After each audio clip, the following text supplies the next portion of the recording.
DOC.com. Você bem informado. Olá, muito boa noite. Está no ar o programa DOC.com, jornalismo profissional e de qualidade. Hoje no programa DOC.com vamos bater um papo com o ex-deputado e ex-prefeito de Ponta Grossa, Joselito Canto, hoje filiado ao PMDB. Joselito vai fazer uma avaliação do quadro político atual e dizer se existem chances dele vir a disputar a prefeitura de Ponta Grossa nesse ano.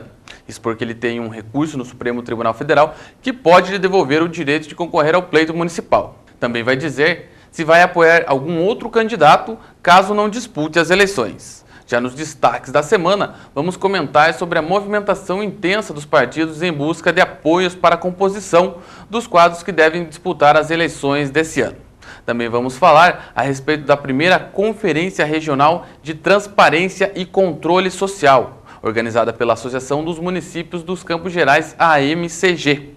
Além disso, você não pode perder a segunda parte do documentário Alma Embriagada, dando sequência à série que vai exibir os documentários premiados no concurso realizado pela Prefeitura de Ponta Grossa. Tudo isso em 2 minutos. A gente volta já. DOC.com, você bem informado.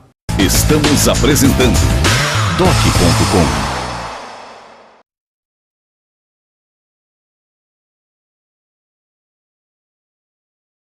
Voltamos a apresentar DOC.com. Voltamos com o programa DOC.com com os nossos destaques dessa semana. No meio político, a movimentação já começa a ser intensificada pelos dirigentes partidários com vistas às eleições desse ano de outubro próximo.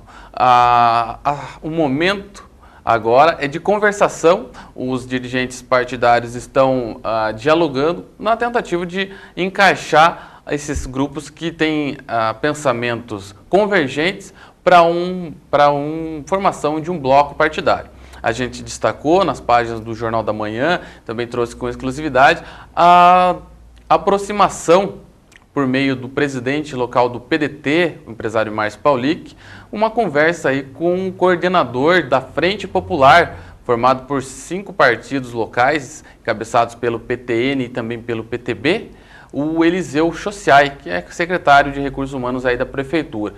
Uma reunião entre os dois e mais o presidente do PMDB local, o Fábio Arteiro, deu início nessa semana ao que se pretende formar um bloco, segundo o próprio Paulic, um bloco independente, com decisões próprias que não estejam voltadas ou não estejam atrelados nem ao governo estadual e nem ao governo federal.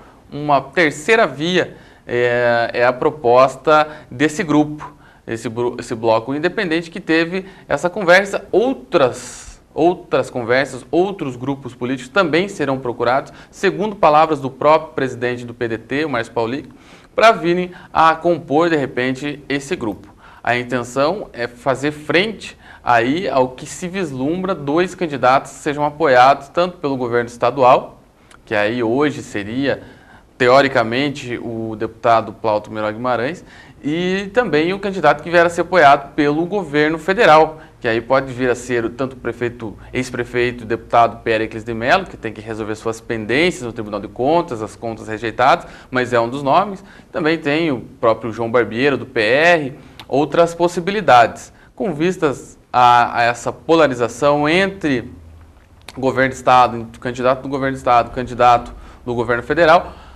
tem uma brecha aí para uma terceira via e é nesse sentido que esses partidos estão trabalhando. Vamos acompanhar aí na sequência como vai se desenrolar. Boa noite, Ismael. O que você acha dessa movimentação dos partidos aí? Começa intensa. Boa noite, Eduardo. Boa noite a todos que nos assistem. Esse ano promete muito, Eduardo, porque geralmente a gente comenta assim, né, que o ano começa depois do Carnaval. Bem, o Carnaval é daqui 2 semanas e todo mundo já está muito... Ou seja, a eleição a Prefeitura de Ponta Grossa vai ter tão intensa, tão acirrada, que antes do Carnaval já começou a discussão. Exatamente. Não respeitaram, vamos dizer assim, entre aspas, né, o Carnaval. E é bom isso, é bom. Primeiro porque se vislumbra um quadro amplo de opções para o eleitor. Porque Ponta Grossa é uma das poucas cidades do sul do Brasil que tem segundo turno, né? Ou seja, tem mais de 200 mil eleitores.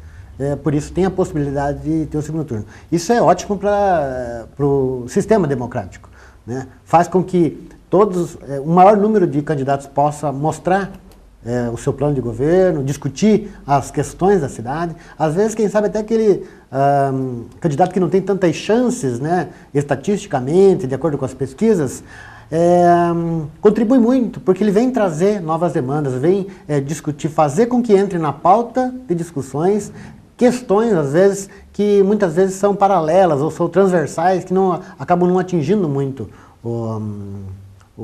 as discussões macro, né? Que geralmente, quase todas as eleições, pelo menos, escolhe-se um tema, né? Ah, esse vai ser o candidato da saúde, esse vai ser o candidato da segurança, esse promete aquilo, promete aquele outro. Mas, nesse sentido, vai ser muito bom. Quanto mais candidatos, pelo menos se vislumbra, né? Não sei como vai ser isso no final das contas, muita gente está querendo entrar na corrida eleitoral. E essa busca de apoios, né? Aí é uma questão essencial. Quem está se movimentando agora é porque está prevendo que vai precisar de bastante apoio, porque tem nomes, são pesos pesados da política que devem disputar em Ponta Grossa, né? Provavelmente um candidato apoiado pelo prefeito Pedro Vosgrau, né? E também pelo governador, são do mesmo partido, e alguém apoiado pelo governo federal, né? Diga-se Gleisi, né? A ministra Gleisi e o ministro já Paulo com vistas, Bernardo. né, Ismael? Já com vistas aí as eleições de 2014, porque como a gente que acompanha a política diariamente já sabe que começa Essa eleição é vital. termina uma eleição, já começa outra. Essa eleição é vital, né, para o processo de 2014. Tendo em vista que Gleisi, pelo menos no momento, se configura como uma das possíveis candidatas ao governo do Estado contra o primeiro governo do Beto Richa, o que vai ser uma briga duríssima também. Então tem que compor, tem que fazer os seus aliados nas cidades primeiro.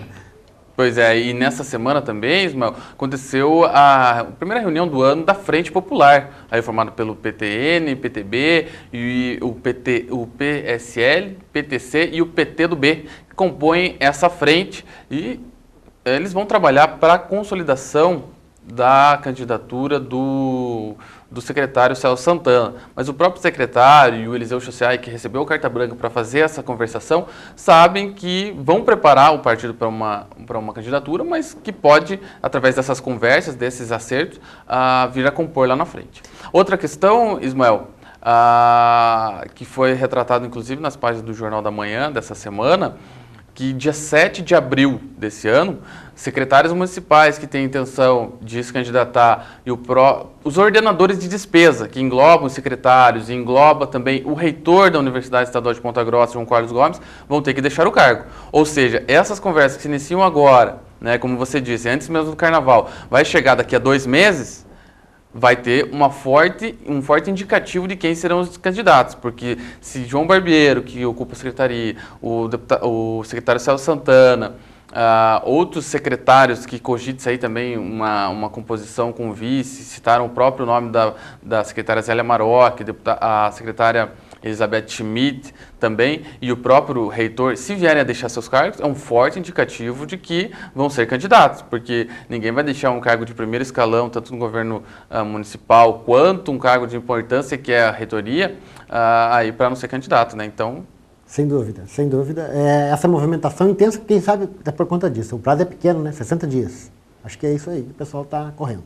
Bom, vamos acompanhar aí na sequência dos programas do Doc.com, como vão estar essas composições e chamar, logicamente, os dirigentes partidários, os pré-candidatos, vamos ouvir todo no espaço democrático, até é para esse serviço que o programa serve. Também nessa semana aconteceu a primeira Conferência Regional de Transparência e Controle Social, organizada pela Associação dos Municípios dos Campos Gerais, a MCG. Aconteceu no auditório da UEPG, reuniu várias pessoas discutindo formas de tornar mais público, mais transparente a ação dos governos municipal, estadual, federal, enfim, discutindo meios, até por meio aí essa propagação dos meios eletrônicos, internet e tal, para publicar, deixar todas as informações transparentes, para que não haja aí esse mal que assola, uma tentativa de inibir esse mal que assola o país, que é a corrupção. Perfeitamente, Eduardo. Essa é uma iniciativa muito louvável da sociedade civil organizada, que, me parece, há alguns anos vem despertando para o seu essencial papel, que é o controle externo do poder público. Isso tem que continuar, deve ser incentivado e provavelmente nos próximos programas a gente vai trazer pessoas ligadas exclusivamente a esse segmento, né, para poder explicar um pouquinho melhor para os telespectadores nossos como funciona a questão do controle social. Isso aí, até porque essa foi a etapa regional, ainda tem a etapa estadual e a etapa nacional da chamada Consocial, que é essa conferência. Isso aí, esses foram os destaques dessa semana. E no próximo bloco voltamos com uma entrevista com o ex-deputado e ex-prefeito Joselito Canto. É isso aí, não saia daí. Doc.com, você bem informado. Estamos apresentando Doc.com.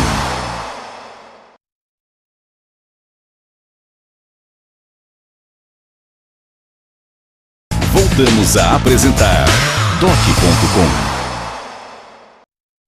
Voltamos com o programa Doc.com. Hoje, na nossa entrevista, está conosco aqui em nossos estúdios o ex-deputado, o ex-prefeito Joselito Canto. Boa noite, Joselito. Boa noite a todos os amigos e telespectadores que estamos assistindo na TV Vila Velha. É um prazer estar aqui. Estamos aí à disposição para falar sobre política, sobre falar qualquer assunto que seja interessante para o programa. Ok, Joselito. Justamente, falar sobre política e nesse momento onde os partidos políticos começam a se mobilizar visando as composições aí para as eleições municipais de outubro próximo, muito se fala em questões de apoio e questões de pré-candidaturas, né? A gente sabe que você tem uma pendência judicial e alguns processos do seu tempo enquanto prefeito de Ponta Grossa, até a gente vai poder falar ao longo do programa sobre essas questões também, mas fica aquela dúvida, Joselito realmente não vai ser candidato? Será que existe uma luz no fim do túnel, algum recurso em Brasília? Então, essa oportunidade para falar para os nossos telespectadores como está a situação do Joselito politicamente hoje. Na verdade eu tenho 3 processos que transitaram e julgaram, né? E o processo, quando transita e julgado, você naturalmente que fica impedido de ser candidato pelos próximos 3 anos. Na verdade, são 3 processos, um é de 2 anos e um é de 5 anos, que é aquele do operário. Mas aquele do operário há uma discussão no STF, que cabe um recurso ainda, que eu estou trabalhando, né? E que já existe uma questão que, quando não há condenação na sentença principal, não pode ter acessório. E eu fui condenado pelo acessório. Então, essa discussão, há sim já uma determinação de que ela possa cair no Supremo. Então, eu acredito que isso vai acontecer nos próximos meses aí, e aí, naturalmente, que esse processo de 5 anos cai. Então, eu ficaria com apenas 2 processos, que é aquele do policial, que estava à disposição da Prefeitura, e o processo da Santa Casa, que também transitou e julgado, e que eu acabei sendo condenado 3 anos por ter mandado aqueles recursos à Santa Casa. Então, nesse momento, eu estou impedido de votar, né? Inclusive, o mais difícil é você não vai poder votar, né? Primeira vez na minha vida que eu não vou poder votar, porque a lei determina que não pode votar nem ser votado. Perde os direitos políticos. Perde os direitos políticos por 3 anos, né? Então, eu estou no aguardo e não há. E eu acho que é melhor deixar rodar os 3 anos, até porque 3 anos passa ligeiro, né? É um período para dar uma descansada e não há nada que me faça pensar diferente, porque os processos são processos que não há corrupção, não há dolo, não há nada. Processos que são, no meu ponto de vista, injustos, mas que... A questão do operário é a questão de repasse da prefeitura para o operário. Todo prefeito repassou dinheiro ao operário, né? Não existe prefeito que não tenha passado. Eu, aliás, fui o que menos passei. Eu passei R$120 mil. O Pérez passou quase R$1 milhão. O Vosgrau, no primeiro mandato, mandou muito dinheiro para o operário. O prefeito Paulo Cunha também mandou. Mas o único condenado fui eu, porque repassei dinheiro ao operário. Eu acho que a prefeitura tem que ajudar o operário, né? E o nosso trabalho com o operário, existia um trabalho de base que o operário cedia as instalações do Germano Krieger para a prefeitura apresentar o projeto Nosso Campinho, fazer competições. Então havia uma presença do operário. O operário dispunha para a prefeitura o estádio, nos ajudava a fazer os projetos. Então, eu não vejo dificuldade nenhuma nisso. E, Joselito, eu lembro que fez uma matéria até para o Jornal da Manhã, há um certo tempo, em que você falava de uma perseguição aí por parte do Ministério Público, até em relação àquele seu desentendimento com o então governador Jaime Lerner. Foi isso mesmo, seu entendimento? Foi. Na verdade, tudo começou quando eu enfrentei o Jaime Lerner aqui, né, naquele processo da inauguração da Continental, quando o governador nos devia um monte de recursos e não estava nos entregando. E eu um dia, aquele meu sangue de gaúcho, não aguentei mais os desaforos dele e durante aquela visita eu cobrei dele publicamente. E ele ficou brabo, né? E daí no discurso dele me atacou. Daí eu perdi a compostura, né? E se não me tira eu tinha brigado com ele. Daí ele saiu muito brabo dali e me prometeu, né? Acabe com esse prefeito, nenhum prefeito fez isso comigo, jamais um prefeito podia tentar brigar comigo. Então ele ficou muito louco. Aí ele conseguiu que a Rede Globo botasse aquelas fitas do Fantástico 2 vezes, até porque ele tinha um esquemaço com a Globo, né? Pagava uma fortuna a Rede Globo, então eles conseguiram que aquelas fitas que tinham sido feitas aqui fossem tratadas como se fosse a maior corrupção da história desse país. Eles conseguiram dar esse tema, a capital da corrupção do Brasil, que era uma piada, né? Hoje todo mundo sabe que é uma piada. E eles trabalharam isso, trabalharam bem, o Ministério Público fez a sua parte, porque havia uma reunião de líderes que discutiam, não era um movimento, era uma reunião de pessoas, de algumas, eu chamo assim, pessoas enciumadas, né? E que se reuniam para fazer um governo paralelo, para discutir aquilo que eu não gostava de fazer. No teu tempo, então, tinha um governo paralelo. Tinha um governo paralelo, nós tínhamos, o operador era o Laroca. Laroca era o operador, o inteligente Laroca, né? O Laroca, se você conversar com ele, ele conta, ele operava, ele ficava o dia inteiro procurando as coisas, né? Enquanto a gente trabalhava, eles operavam um governo paralelo. Mas isso já passou e... Pois é, José, você fica no passado, logicamente, você está tentando reverter e é de direito procurar todos os recursos possíveis, mas o seu eleitorado, né? Nas últimas eleições, você foi candidato a prefeito de Ponta Grossa, conquistou aí mais de 48 mil votos, perdendo ali por uma pequena diferença, não chegou a 600 votos, 598 votos, para o hoje deputado federal Sandro Alex, que foi para o segundo turno prefeito Vosgrau. O Vosgrau acabou obtendo a reeleição. E esses eleitores que votaram no Joselito na eleição passada, como vai ficar o apoio do Joselito? Com quem vai o Joselito na eleição que está por vir? São órfãos, né, do Joselito, que, na verdade, nós temos hoje... A eleição passada foi uma eleição atípica, né? Eu fiz uma campanha... porque quando você é candidato pela primeira vez, você pode até fazer algumas promessas que você não conhece.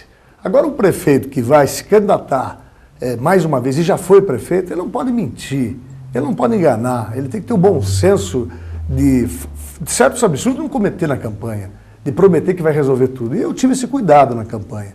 Eu não prometi nada, eu fiz uma campanha limpa, utilizei poucos recursos, fiz uma campanha sem placa, eu fiz uma campanha totalmente diferente, porque eu não queria me comprometer. Eu queria estar na prefeitura livre depois para fazer um governo mais bonito ainda. Mas e hoje, Joselito, avaliando posteriormente, não ganha mais eleição. Não ganha mais eleição. Ganha. Você não tiver um baita no esquema hoje, um fabuloso Caixa 2, não adianta, quando eu falo aquela frase, quem é que não tem Caixa 2? Se você não tiver um baita no Caixa 2, você não ganha eleição. E não adianta dizer, eu nunca fiz, daí vai dizer alguém, mas eleição. Não existe eleição sem Caixa 2.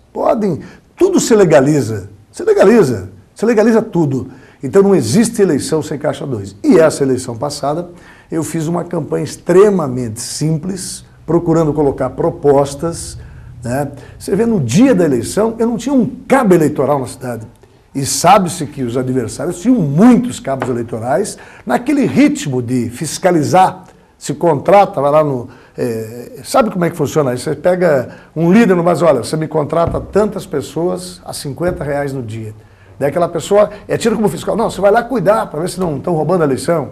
Aí o cara se obriga a votar no cara. Naturalmente tem um eleitor a mais, aí a família já vota nele, porque ele está trabalhando há 2 meses na campanha para aquele candidato. Ou seja, o viciado sistema eleitoral brasileiro. É o viciado sistema eleitoral. E eu não fiz isso. No dia da eleição eu votei e fui para casa.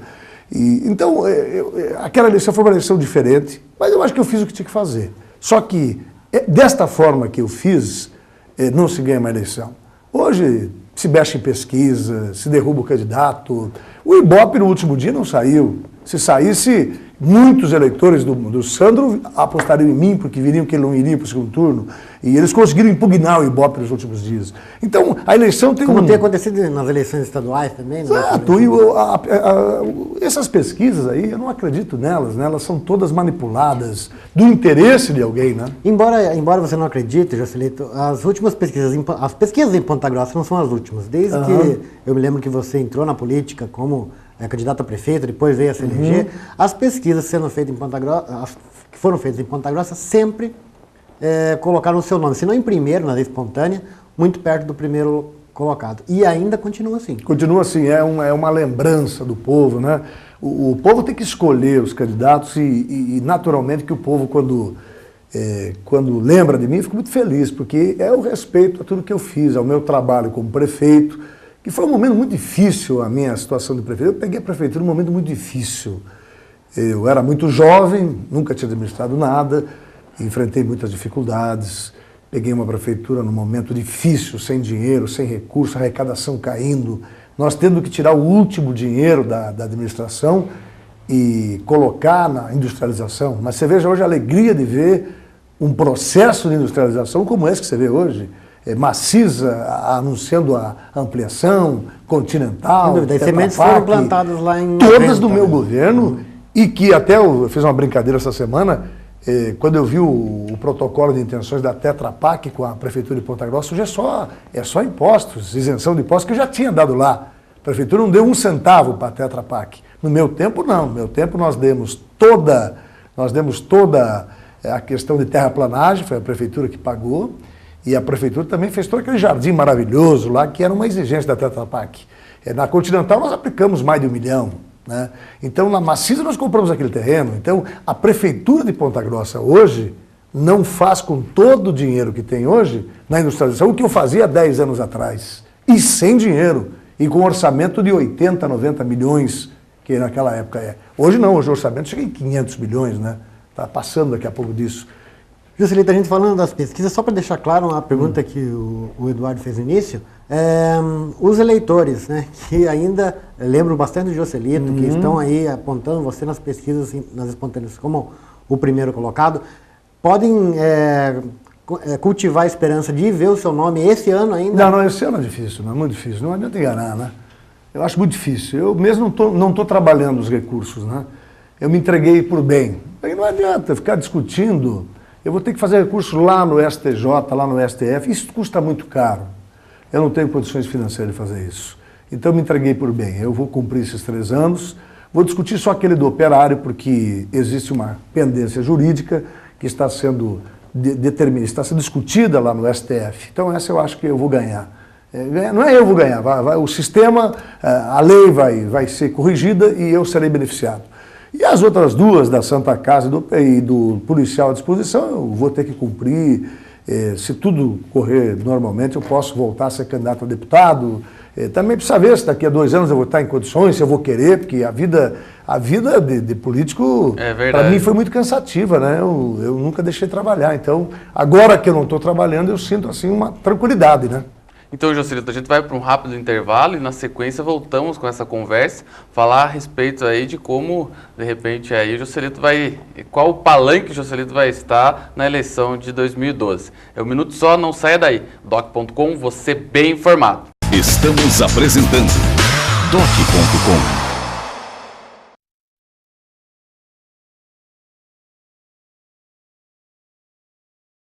Voltamos a apresentar Doc.com.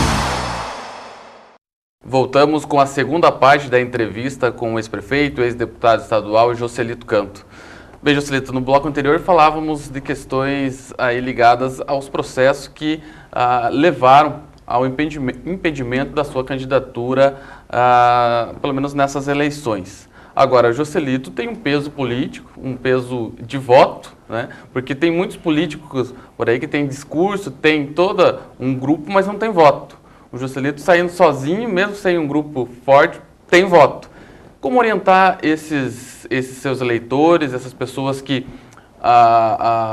admiram o trabalho como ex-prefeito, como ex-parlamentar, né? Eu lembro que conversava contigo nessa semana, falava aí que você vislumbra aí, realmente o caminho hoje leva-se a crer que Ponta Grossa vai ter 3 candidaturas principais aí a ser apresentada à população.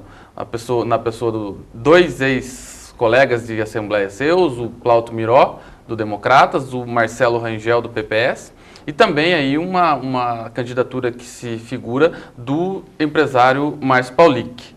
E você falava dessas questões ali e falava da amizade, do bom relacionamento que tem tanto com o Plauto quanto com o Paulic.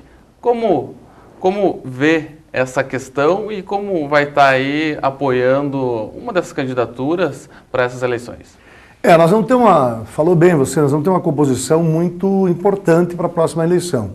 Nós não vamos ter o fenômeno eleitoral que é o prefeito Pedro Rosgrau, que é o maior político de Ponta Grossa, né? Tanto é que foi eleito prefeito 3 vezes, não há discussão, é unanimidade, né? Que o Pedro é sem dúvida nenhuma o mais inteligente dos políticos de Ponta Grossa. E não vamos ter o Périx, que dificilmente vai conseguir, acho difícil ele conseguir o recurso, e não vamos ter o Joselito. Então, estamos encerrando o ciclo desses 3 políticos nesse momento. Eles podem até voltar, como o Pedro voltou, como o Pérez está tentando voltar, como o Joselito pode voltar. Isso pode acontecer, mas mais para frente. Agora fecha-se o livro desses 3 candidatos, desses 3 políticos. E abre-se um livro novo, né? Não com políticos novos, com políticos que já estão na política e que vão tentar formar um grupo e ganhar as eleições em Ponta Grossa. O momento está propício para o Plauto, que é o candidato preferencial do governador Beto Richa. Nós temos uma candidatura também forte do Marcelo, pelo momento que ele vive de popularidade, né? Do auge do seu trabalho. E também temos a candidatura que vem independente do Márcio Paulic, que vem trabalhando isso há muito tempo, vem conscientizando, vem querendo dar à Prefeitura de Ponta Grossa um ar de administração pública como uma empresa, que isso é importante. E a cidade vai viver uma nova era, porque a partir de agora, qualquer um pode ser prefeito de Ponta Grossa. Hoje não precisa mais fazer aquela mágica, olha, tem 100 mil aqui, tem que dividir para o jornal. Hoje não precisa mais, hoje a Prefeitura tem dinheiro sobrando. Os recursos que a Prefeitura está a receber e vai receber por esse processo de industrialização daqui a 3 ou 4 anos é fabuloso. É tipo a Prefeitura de Curitiba, não haverá mais problema. Não há mais problema financeiro. Então, qualquer um que entrar na Prefeitura, bem orientado, bem assessorado e com um pouco de experiência, certamente fará um grande mandato. E esses 3 candidatos, para mim, são fortes. Todos eles com capacidade. Acho que o Plauto está muito bem preparado. É o momento de volta do Plauto.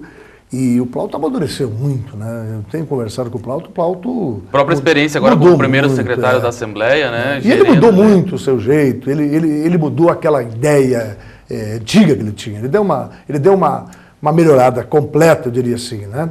O Marcelo Rangel é o político do momento, é a coqueluche do momento, né? Então ele está no auge, então vive o auge. E o empresário Márcio Paulic é o candidato que tem um potencial muito grande a oferecer, dentro daquela ideia que ele gostaria de ver, por exemplo, a Prefeitura ser tocada como uma empresa. E que isso é muito bom para a cidade, porque naturalmente os empresários têm um avançado estudo para fazer a coisa andar. Eles são preparados. E o Márcio é um menino muito bem preparado. Eu diria que o Márcio, dos empresários que estão aí, é um dos grandes revelações. E, Joselito, dentro dessa questão que você está falando do Márcio Paulic, que é o presidente local do PDT, também tem uma aproximação com o PMDB, que é o partido ao qual Sim. o senhor está afiliado. Exato. Né? Existe essa proximidade, essa tentativa? Isso. Como o senhor vê essa questão? Eu acho que nós vamos ter aqui uma candidatura estadual e uma federal. E isso vai acontecer em Curitiba. Vamos ter o Fruit de um lado e o Dulce do outro, com o governador apoiando o Luciano e o governo federal apoiando, já está tudo certinho, vão apoiar o Fruit. Então vamos ter governo do estado e governo municipal em Curitiba contra o governo federal na capital do estado. E isso vai se repetir nas grandes cidades, Ponta Grossa, Londrina, Maringá, Foz, Cascavel. Quer dizer, nas grandes cidades também vai se ter o candidato do governo estadual e do governo já federal. Com vistas a 2014. Exatamente. Então aqui em Ponta Grossa vai se tentar, nem que seja no segundo turno, formar um bloco grande. E aí o PDT vai se usar aquele negócio de partir da base tem que apoiar quem é da base. E aí que fortalece a candidatura do do Márcio Paulic, fica forte nesse processo, ele vem trabalhando bem, fortalece a candidatura do Périx, se ele tiver condições legais, fortalece também a candidatura do João Barbiero, que também é desse grupo, apesar que ele se desentenda de vez em quando, né? Mas vai chegar a hora e vai dar um comando, ó, vamos se organizar. É que nem eu entendo que Plauto e Marcelo não serão candidatos, um dos dois. Um dos dois não vai ser candidato. Por interferência do governador. Por interferência e até porque eu entendo que o governador vai chamar. Escuta, não vamos brigar lá, né? Nós temos o nosso adversário, é o PT. Então, não vamos brigar, vamos se acertar. Então, e como o próprio Marcelo e o Sandro têm ligação com o Márcio e gostariam de ver o Márcio, de repente, candidato também, de repente eles abrem mão até para o Márcio poder ser candidato. E uma parte do grupo vai apoiar o Márcio. É aquele negócio, não, um grupo meu não quer ir com o Plauto. Então o governador diz, olha, chama o Marcelo, Sandro, preciso de vocês, apoie o Plauto. Isso pode acontecer. Eu acho que vai acontecer isso. E os meninos abririam mão para o Plauto, num pedido do governador, eles ficariam fortalecidos a nível de governo, porque o governador pediu, né? Pediu para apoiar, e você acaba apoiando. É que nem comigo, naquele episódio que eu apoiei o Périx, que ninguém entendeu, mas não foi pelo meu gosto, foi porque o Requião me pediu. O Requião pediu, não exigiu, jogou duro comigo, no bom sentido, né? Me pediu, olha, me ajude, faça por mim. Aí eu fiz por ele. Então, naturalmente que isso vai acontecer também no processo, e acho que Marcelo não é candidato, ou Plauto não é candidato. E em meio a toda essa configuração que você acabou de citar, Juscelito, aonde vai estar o Juscelito? Qual dessas partes? O Juscelito vou ter muitos problemas, né, Eduardo? Vou ter muitos problemas, até porque eu sou amigo do Márcio. O Márcio tem sido um bom parceiro nosso nesse momento aí. Aliás, o grupo do Márcio, o Mercado Móveis, vamos usar assim a palavra correta, há muitos anos tem sido um bom parceiro nosso. E o Márcio tem sido um companheiro nessa nossa caminhada agora de reorganizar a Rádio Difusora. Ele tem sido um parceiro muito importante, tem sido muito companheiro nosso nos momentos difíceis. O Plauto, nós tivemos muitas brigas, muitas confusões, mas também temos falado, o Plauto tem me respeitado muito, tem conversado muito comigo, então o Périx também tem acontecido isso, então eu tenho um pouco de dificuldade, né? Eu só tenho ainda um pouco de dificuldade com o Marcelo e o Sandro, e que também já não existe mais aquela questão, porque eu acho que tudo tem momento, né?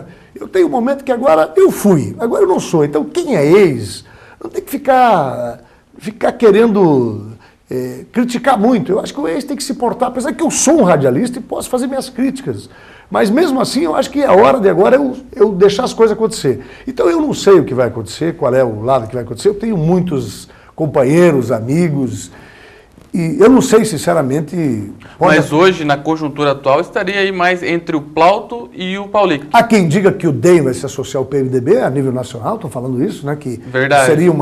Seria uma forma do DEM dar o troco no Kassab, né? PSD. Então, e se isso acontecer? Então, Juscelito, ainda dentro dessa questão de quem você vai apoiar ou não, eu queria que você fizesse uma avaliação, tendo em vista a avaliação que você faz dos 3 candidatos sem Périx, né? Plauto, Paulic ou Marcelo Rangel. A gente conversa, né, nos bastidores, então, enfim, não é uma coisa assim disseminada, mas que o seu governo foi extremamente popular. Né? Isso é fato. Claro. O governo do Périx foi popular, quem sabe não na dimensão do seu governo, mas também foi um governo popular. E o governo do prefeito Vosgrau foi um governo um pouco mais conservador, vamos dizer assim. Verdade. Né? Esses 3 nomes que você citou, pelo menos a princípio, o que se julga deles, né? Quem sabe o governo de um deles seja diferente do que a gente possa imaginar, mas então são políticos de um perfil mais conservador. Dentro desse perfil mais conservador, qual deles, na sua opinião, se assemelharia mais a você ou Périx, ou poderia chegar mais perto de um governo mais popular? Eu acho que o governo popular, ele se diferencia, por exemplo, eu quando prefeito não gostava de grandes obras, eu gostava de programas do governo, né? Toda a equipe da prefeitura no bairro, um baita trabalho no social, as operações de verão, tudo aquilo, o processo de cuidar dos bairros, cuidar de pessoas, o prefeito junto com o povo. Então, esse foi o meu governo, né? E até o Roberto Bogró tem uma frase que eu nunca vou esquecer que ele falou. Ele disse, depois que ele saiu da prefeitura, quando você sair da prefeitura, o próximo prefeito está fuzilado, seja quem for.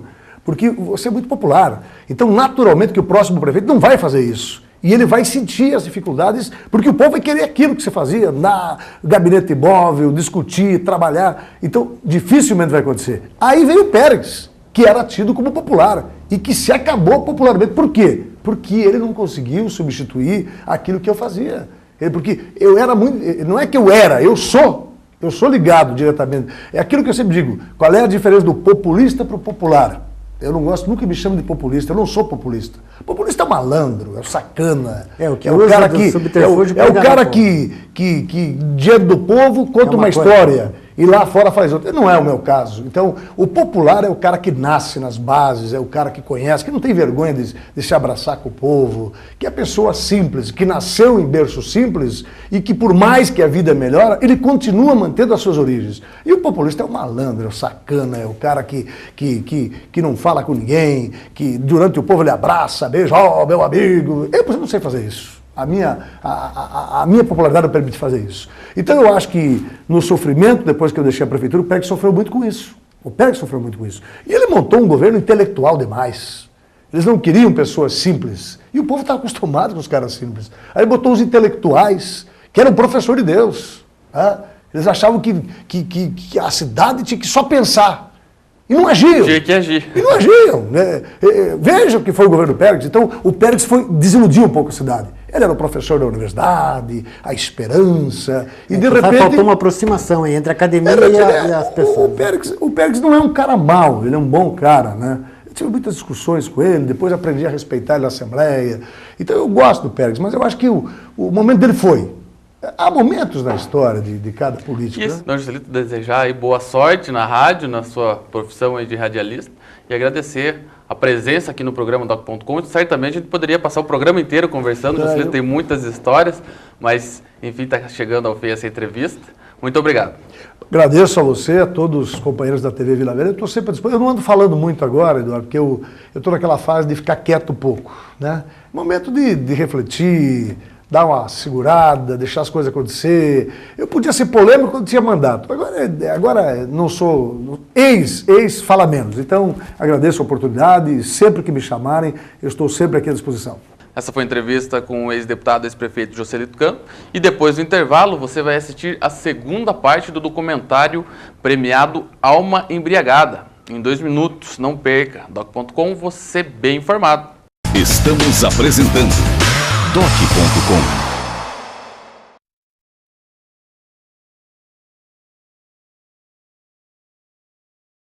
Voltamos a apresentar Doc.com.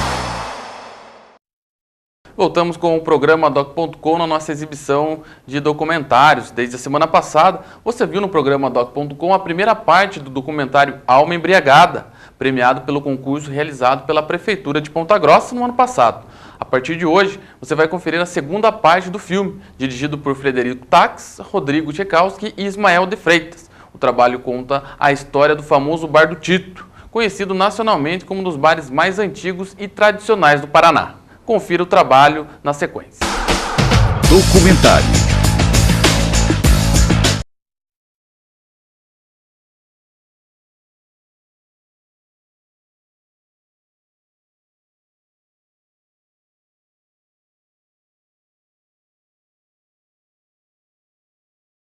A sociabilidade do bar é muito interessante. Isso ajuda muito para mim e para a própria clientela, porque eu acho que tem clientes que vêm aqui, amigos nossos que vêm aqui, acabam encontrando pessoas que faziam anos que não viam, gente que mora fora e acaba vindo para cá e acaba reencontrando os amigos aqui.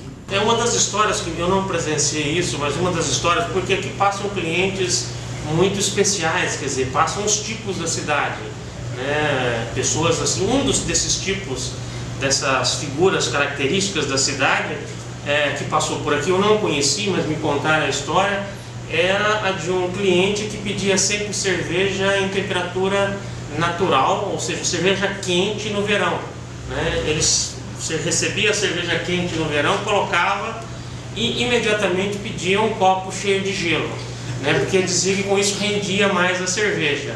E a outra vantagem de pedir a cerveja quente é que ele oferecia para os amigos: alguém quer um copo da minha cerveja? A pessoa dizia que ninguém queria porque a cerveja era insuportavelmente quente.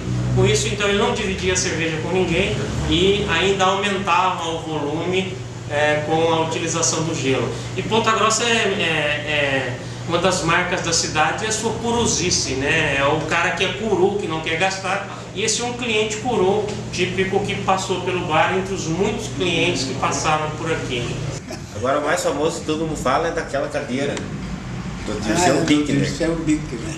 Então a cadeira dele era aquela, eu sentava ali e tomava a cervejinha dele, na pia, né? Ninguém podia sentar no lugar. Ninguém podia ter. Bem, tinha gente sentada. A hora que ele chegava, ele dava um lugar para ele.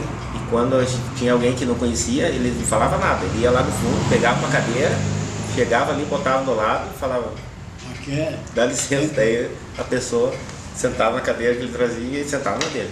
É interessante essas duas cadeiras aqui, que ninguém senta nelas. Não sei se estão sabem dessa história. Quem senta aqui já vai, então quem quer saber de sentar. Essa cadeira aqui, se quem senta morre. A história da famosa cadeira do título, eu nunca sentei ali. Espero que... Eu só vou sentar naquele lugar o dia que eu estiver querendo morrer. Porque... Brincadeiras à parte, mas isso aqui parece uma coisa estranha, né? Parece que vai criando... Começa com uma piada, com uma anedota, né? Como uma anedota. Mas vai se criando assim uma tradição, né? E não é bom a gente não brincar com as questões tradicionais. Então, que parece que quem senta naquela cadeira ali não fica um ano vivo, né? Morre mesmo. Então... E tive a graça de adquirir uma cachaça chamada Aliado, que é uma cachaça que foi produzida em 1941, enquanto acontecia a Segunda Guerra Mundial, onde a FEB, a Força Expedicionária Brasileira, estava em ação na Itália. Então, essa fábrica, ela fez uma cachaça chamada Aliado e trouxe no seu rótulo todos os pontos, né, que a Força Expedicionária Brasileira estava agindo em Monte Castelo, na Itália. Então, trata-se do que eu estou falando para vocês, desta cachaça. Eu vou deixar ela para vocês nesse sentido, vou deixar ela fora aqui, depois eu vou.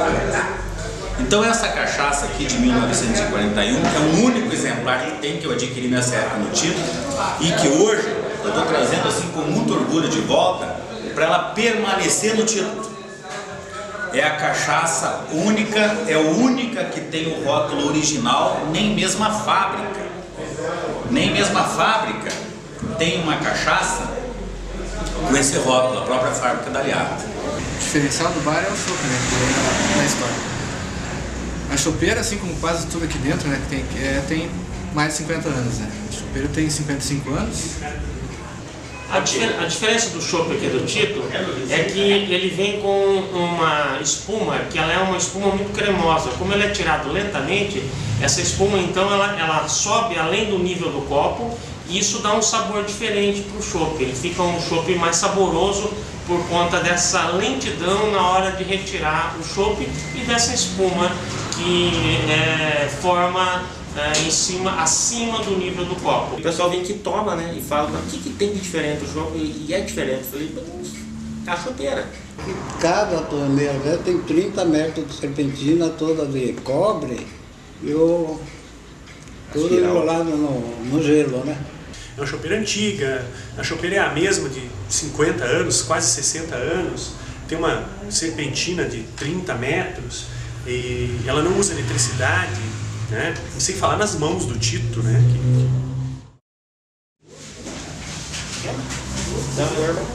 Manual do tirador de chopp. Para mim não tem segredo nenhum, né?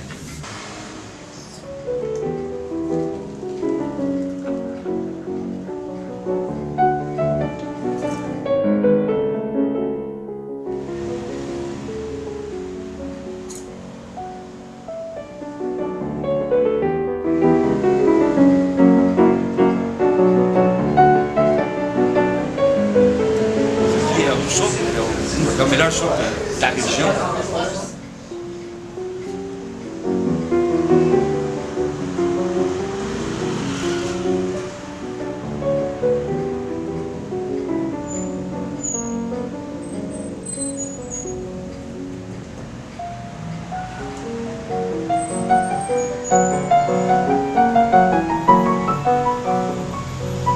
Tenho certeza que não há uma coisa parecida no Brasil. Talvez você tenha alguns bares que sejam tão antigos e tão representativos quanto o Tito, mas com esse balcão, a famosa chopeira, o Tito, né? O seu Tufficuri, não há.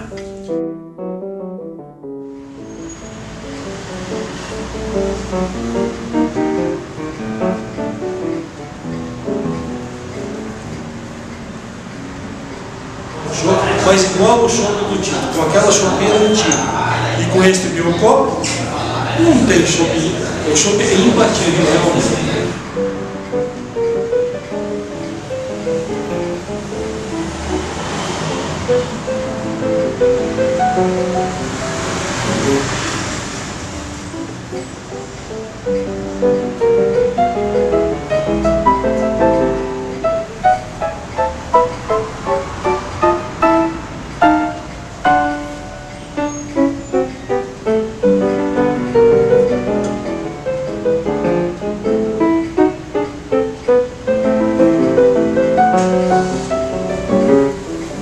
Mas eu acho que toda a forma de como eles tiram todo esse ritual, toda a questão da própria chopeira, da serpentina, com gelo, faz com que o chopp tenha uma qualidade muito maior, né? Tanto no gosto, né? A apreciação dele é completamente diferente da apreciação de outros chopps de outros locais.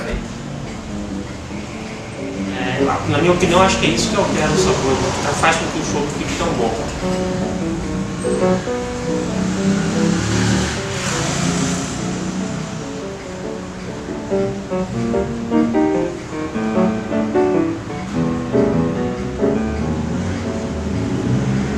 É o melhor chopp do Paraná, sinceramente.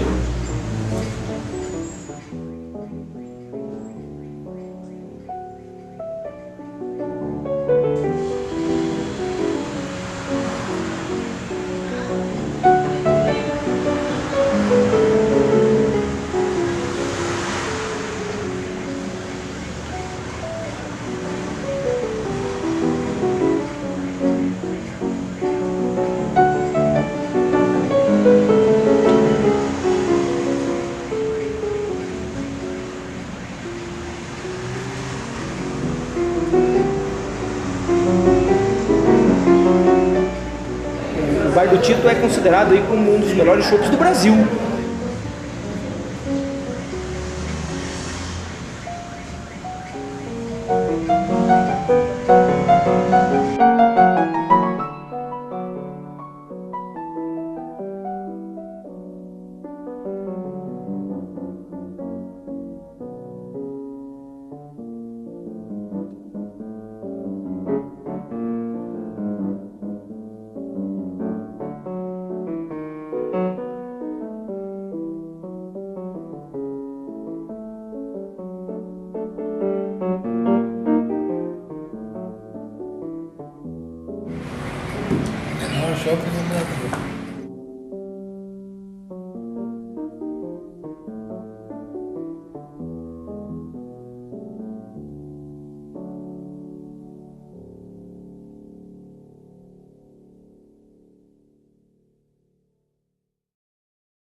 Documentário. Você acabou de assistir a segunda parte do documentário Alma Embriagada, que retrata a história do Bar do Tito em Ponta Grossa.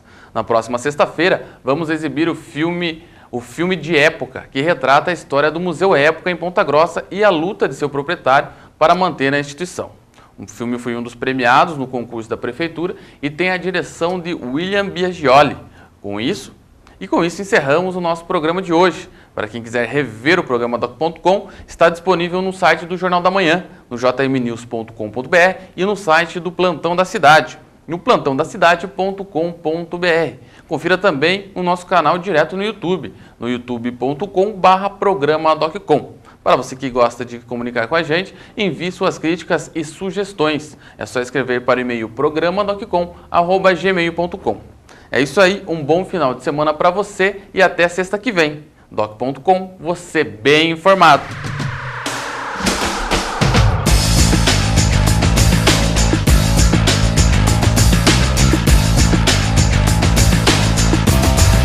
Doc.com, você bem informado.